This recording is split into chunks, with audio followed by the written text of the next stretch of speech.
मैं डॉक्टर गुंजन गर्ग, राजकीय महाविद्यालय गंगापुर सिटी, संस्कृत के बीए पाठ तृतीय के द्वितीय प्रश्न पत्र के अंतर्गत नीति शतक पुस्तक निर्धारित है। इसके 70 श्लोक हम पूर्व की कक्षा में पढ़ चुके हैं। आज हम 71वां श्लोक पढ़ने जा रहे हैं। भवन्ति नम्रास्तर्वाः फलोदगमे नवाम्बुभिर्भूमि विलम्बिनो घनः अनुद्धतः सत्पुरुषः समृद्धिभिः स्वभाव एवैष परोपकारिणाम्। प्रस्तुत श्लोक में महाकवि भर्तृहरि परोपकारियों के स्वभाव की विशेषताओं को बता रहे हैं। भवन्ति हो जाते हैं, नम्रः विनम्र, तरवः वृक्ष, फलोदगमहि फलों के निकल आने से, कि फल के हो जाने से, फलों के आ जाने से जो वृक्ष हैं वो झुक जाते हैं, विनम्र हो जाते हैं अर्थात झुक जाते हैं फलों के वजन से। नवाम्बुभिर्भूमि विलम्बिनो घनः, मेघ जो है, घनः मेघ जो है वो नवीन जलों से पृथ्वी पर लटक जाते हैं, यानी कि जल जब जो बादल हैं वो जब जलों से भर जाते हैं तो भूमि की ओर लटक जाते हैं, अर्थात वर्षा काल के लिए भूमि की ओर लटक जाते हैं। अनुद्धतः सत्पुरुषः समृद्धि भी, जो सत्पुरुष हैं वो समृद्धियों से अनुद्धतः प्रभावित नहीं होते हैं। स्वभाव एवैष परोपकारिणाम्, यही परोपकारियों का स्वभाव है। एक बार पुनः हम यहाँ देखते हैं कि वृक्ष फलों के आ जाने से झुक जाते हैं, मेघ नवीन जल के वजन से भूमि पर लटक जाते हैं, सत्पुरुष जो हैं वो समृद्धियों के द्वारा उनसे प्रभावित नहीं होते हैं, उनसे घमंड रहित रहते हैं, यही परोपकारियों का स्वभाव होता है।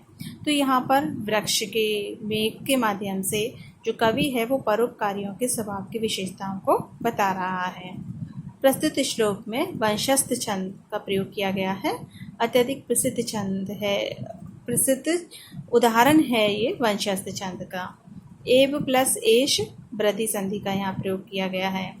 फलोदगमे फल प्लस उद्गमे गुण संधि का प्रयोग किया गया है।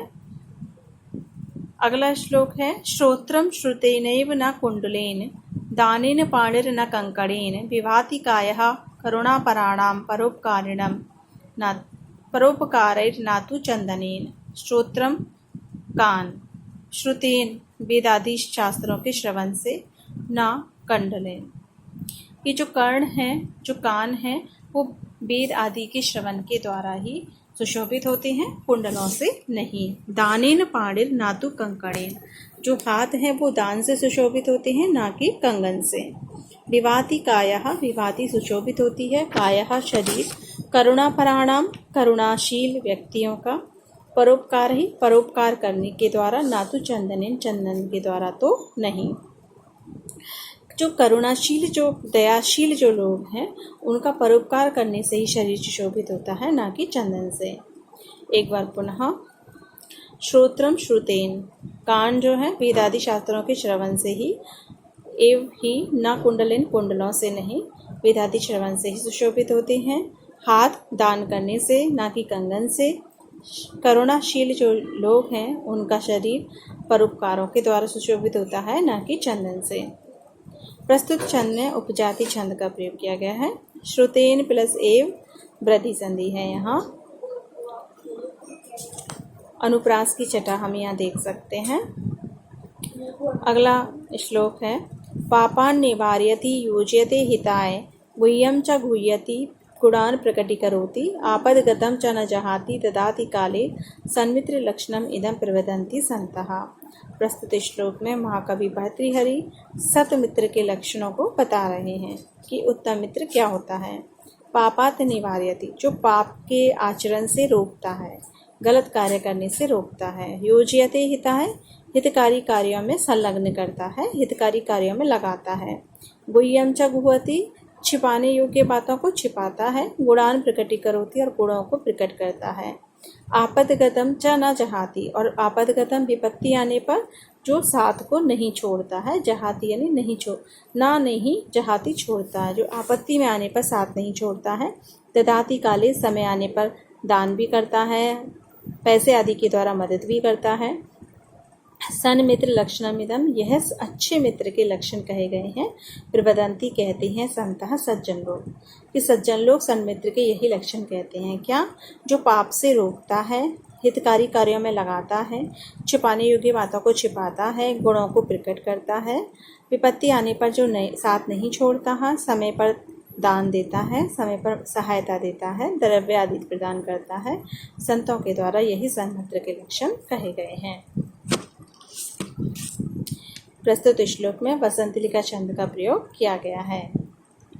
अगला श्लोक है हमारा, पद्माकरम दिनकरो वीक्षीकरोति चंद्रो विकासयति कैरव चक्रजालम न अभ्यर्थितो जलधरो अपि जलम ददाति संतः स्वयं परिहित अभिहित अभियोगः। पद्माकरम कमलों के समूह को दिनकरः सूरज वीक्षीकरोति विकसित करता है, खिलाता है। चंद्रो विकासयति चंद्रमा जो है वो विकसित करता है, कैरव चक्र जालम कुमुदों के समूह को, कुमुद जो फूल हैं उनके समूह को, न अभ्यर्थितः बिना मांगे ही, जलधरः अपि मेघ भी जलम ददाति पानी देते हैं, संतः संत स्वयं ही, परहित अभिहित अभियोगा दूसरे के हित में अपने आप ही संलग्न हो जाते हैं।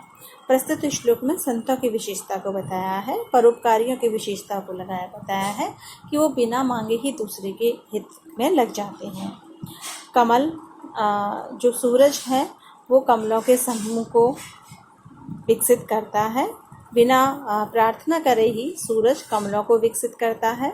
चंद्रमा जो है वो कुमुदों के समूह को विकसित करता है। मेघ भी बिना मांगे ही जल देता है। संत स्वयं दूसरे के हित में संलग्न हो जाते हैं, अर्थात बिना मांगे ही, बिना याचना करने पर ही वो दूसरों के हित में लग जाते हैं। यहाँ भी वसंतलिका छंद का प्रयोग किया गया है। न अभ्यर्थिता न प्लस अभ्यर्थिता दीर्घ संधि, जलधरः प्लस अपि पूर्व रूप संधि। अभियोगा अभि उपसर्ग युज धातु से घाय प्रत्यय का प्रयोग किया गया है। अगला श्लोक है हमारा, एके सत्पुरुषः परार्थ घटकः स्वार्थम परित्यज्य ये सामान्यास्तु परार्थम उद्यतभृतः स्वार्थ अविरोधेन ते अमी मानुष राक्षसः परहितं स्वार्थाय निघ्नन्ति ये निघ्नन्ति निरर्थकं परहितं ते के न जानीमहे। यहाँ सत्पुरुषों का वर्णन करते हुए कवि कह रहा है, एक ही सत्पुरुष, एक तो वो सत्पुरुष होते हैं परार्थ घटका जो दूसरों के हित में लग जाते हैं, स्वार्थम परित्यज्य अपने स्वार्थ को त्याग के, यह जो एक तो ये वो हैं जो अपने स्वार्थ को त्याग कर दूसरों के हित में लग जाते हैं। सामान्यास्तु एक सामान्य लोग वो होते हैं, परार्थम उद्यतवृता वो दूसरों के परार्थ में लगते हैं, लेकिन स्वार्थ अविरोधेन जी जो अपने स्वार्थ को बिना नष्ट हुए ही दूसरे के कार्य में लगते हैं, अर्थात तो अपना स्वार्थ भी साधते हैं और परार्थ भी करते हैं, परोपकार भी करते हैं। ते अमी वे ये मानुष राक्षसा मनुष्य के रूप में राक्षस हैं, परहितम जो दूसरे के हित को, स्वार्थ है अपने स्वार्थ के लिए, निघ्नन्ति नष्ट कर देते हैं, ये जो अपने स्वार्थ के लिए दूसरों के हित को नष्ट कर देते हैं, यानी अपने भले के लिए दूसरों का बुरा कर देते हैं, वो मनुष्य रूपी राक्षस हैं। ये निघ्नन्ति जो नष्ट करते हैं, निरर्थकम परहितम बिना किसी कारण के ही दूसरे के हित को नष्ट करते हैं, ते के वे कौन है ना जानी मैं, ये हम नहीं जानते हैं। कवि कह रहा है, एक तो सत्पुरुष वो होते हैं जो स्वार्थ को छोड़कर यानी परार्थ के लिए अपने स्वार्थ का भी त्याग कर देते हैं। एक सामान्य पुरुष वो होते हैं जो अपना भी बुरा ना हो और दूसरे का भी परोपकार हो जाए, और तीसरे वे हैं जो अपने स्वार्थ के लिए दूसरे के हित का नुकसान कर देते हैं, उसे नष्ट कर देते हैं। और एक वो लोग होते हैं जो बिना किसी, उनका स्वभाव होता है कि बिना किसी कारण के ही दूसरे के हित को नष्ट करते हैं। ऐसे वे लोग कौन हैं ये हम नहीं जानते। तो इस प्रकार यहाँ सत्पुरुष, सामान्य पुरुष, मानुष, राक्षस की बात कही गई है।